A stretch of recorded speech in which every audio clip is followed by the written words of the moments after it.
Catus Maximus here, this time with a review of a 1970s Craftsman commercial half-inch electric impact wrench. Variable speed.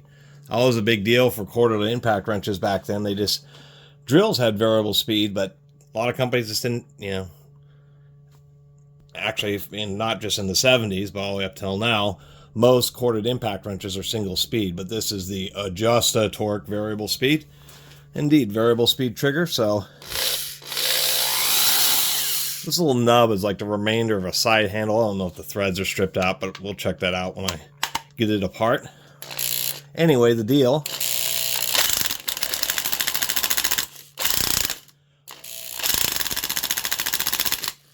was just the fact that, like, if you're running on lug nuts, that you just didn't hammer down at full power and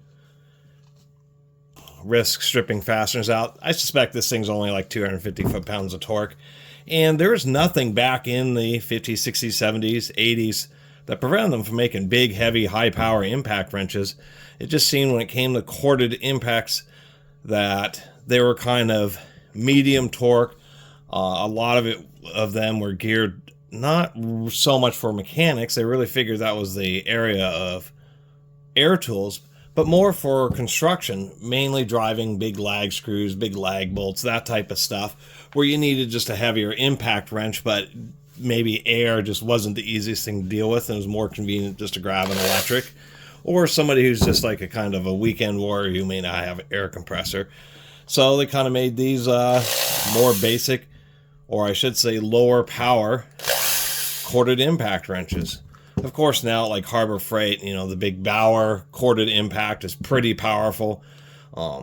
They've really upped the torque, and then the brushless, cordless ones are, of course, all, you can get monstrous impacts, and that seems what has really got high power electric impacts, more into the market, is that the brushless, cordless stuff.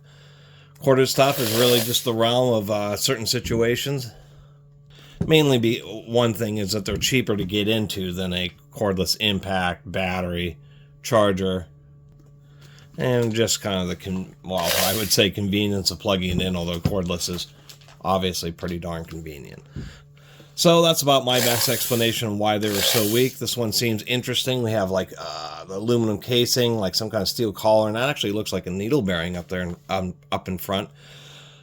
Varying degrees of Craftsman tool quality, but the orange label Craftsman commercial always seem to be pretty heavy duty and have lots of ball bearings and pretty good construction. This is indeed made in USA. It is a 4 amp unit. It doesn't actually tell you impacts per minute or RPM, but it is if I can just, let me get a little zoom here.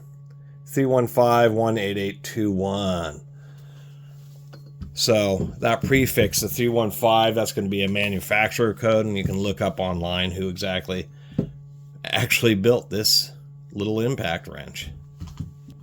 Anyway, take a quick look inside, take a look at these brushes.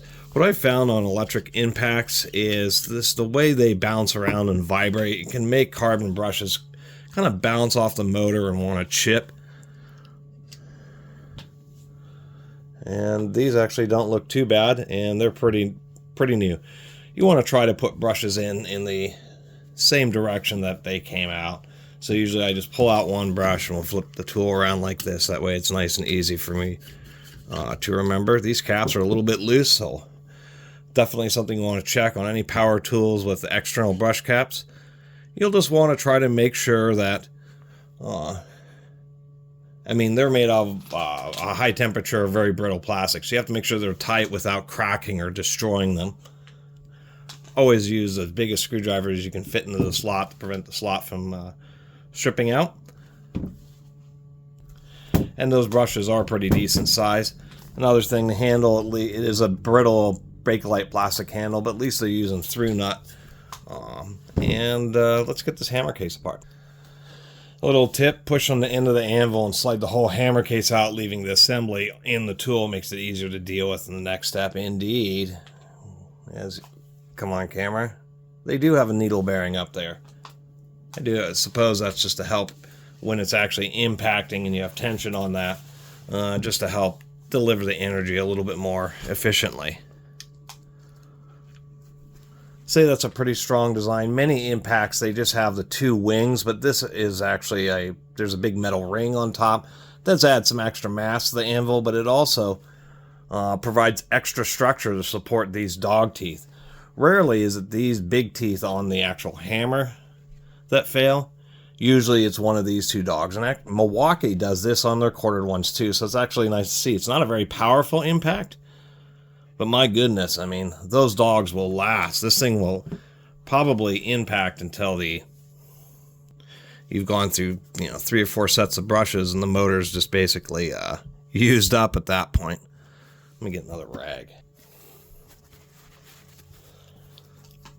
Looks like they're using molly grease in here from the factory. I'll put a little bit of extra. There's our primary ball bearing. These are almost always good just because they're in a gearbox with a bunch of grease, so they usually don't have a lot of issues.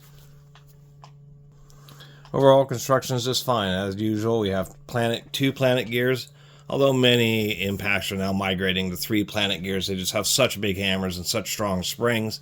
They've had to increase the gear count. Pretty tall. It's a good, it's a standard design. The electric impacts all use this same design. Kind of interesting stack down there. We have like a metal washer, and then we have it's a ball bearing, but it's a ball thrust bearing, and there's balls radially. And so the spring that is pushing the hammer forward is also part of the hammer mass, and that helps increase efficiency too. Other than that, pretty simple gearbox. This is indeed a steel insert press fit into the aluminum housing, so the gears are not running on aluminum itself. Impacts are pretty straightforward machines. Since there's this lip here that the gear case fits on, it always sits centered, and it doesn't, if it's twisted one way or another, it doesn't matter, because on planetary systems, everything's driven through the center line. So planetary gears do last a long time. One, because the linear nature of the system helps maintain good gear alignment. And, of course, that you have 2 gears, giving you twice as much engagement as a single edge or spur gear driven system. Really interesting design choice, because this plastic housing is what's holding the brushes rather than just making the casting. I mean, I can't believe it was cheaper to make this casting and then this special molding for this back case rather than just make the casting have the ability to hold brushes and drill them out. It just seems a little strange, especially when we have these windows that you can remove separately. Doesn't make a lot of sense. This thing has had, well, we already knew by the condition of the brushes, basically has almost no wear on it whatsoever. We can see it is indeed welded contacts, and you can also see here that plastic thing in there. I've never actually seen that before, but there is a plastic shield around the field, so you can't see the exterior field windings, but you can see the wires going to it. It just is odd that they thought there'd be enough grit to where they need to actually protect the field like that. I've never really it just is such an oddball and strange design. Pretty heavy duty commutator for a 4 amp. That's built more like a 7 amp motor. Glad I popped this motor out. Balancing, not as good as that Black & Decker drill I reviewed yesterday. Almost appears like there's just a touch of rubbing that was happening. Something may have gotten in there. Pretty thin wires. They didn't do much to protect it. They have welded contacts, but the wires are just kind of hanging out there. Just a little piece of string to kind of hold them in. So that's what makes it even more strange that they're putting that shield for the field, because this commutator is pretty exposed and those thin little wires are just hanging out there. Rear bearing rolls, but you can hear it's pretty dry. So I just usually, if you're not replacing the bearing, you can get a lot more life out of it. What I usually do is just get in there and just put a little bit of grease down in that bore, and it will find its way past the metal shields. Once again, those are metal shields. They're just generally help prevent particles from getting in the bearing, but they don't actually seal right at this against the inner edge. And so when you put grease or oil in the back, it'll find its way in there and help provide a little bit of lubrication for that bearing. And we can see they actually, this is not just press fit, but they actually have a cross pin to help stabilize that ring gear that's in here. I have no idea how they attach this darn side handle. I don't know what. I assume the threads are just blown out, and that's why it's oddball like that. And somebody probably tried to use a wrench, or it got dropped. Anyway, we'll take one more look. Kind of looks odd the way the field is, the way they have everything tilted in this tool. You know, don't really see that very often. And quite a bit of this is just a fan shroud to help increase efficiency and get more airflow going through the tool. Other than that, we have a couple of heavier bosses down there. That's the handle is. It's kind of interesting. It may have been this housing had multiple different handles, because the handle itself is screwed up through the handle in both this rear section and that diaphragm or intermediate section. So it's kind of interesting. It has those lugs in there. Other than that, pretty basic tool. Well, got it all back together again. Anyway, that's the review of this, I guess 70s or 1980s Craftsman commercial impact wrench. Actually built pretty nice. Dual ball bearings on each side of the motor. Carriage ball bearing. Thrust bearing for the spring and the actual hammer. And then the needle bearing up in front, which many times they just use a steel collar. And just a little tiny boot, I guess, just to prevent you from dinging up car wheels. So that's kind of the deal. Is these were just like tire changer, just kind of basic impact wrenches. It always was curious to me why corded impact wrenches from yesteryear always seemed to be so low power when there was nothing.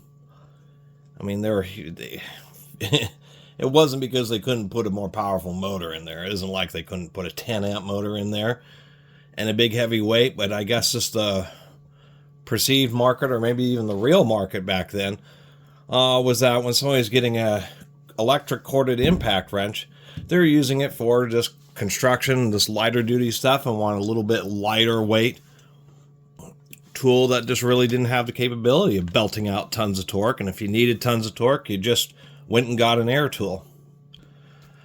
Or nowadays, it's, you know, those brushless electric impacts or cordless impacts are just amazingly powerful. Starting to approach air tool levels of power. And so gone are the days of these, you know, now the only weak impact wrenches are just the bottom of the barrel Chinese ones. I think even a lot of those will put out more power than this.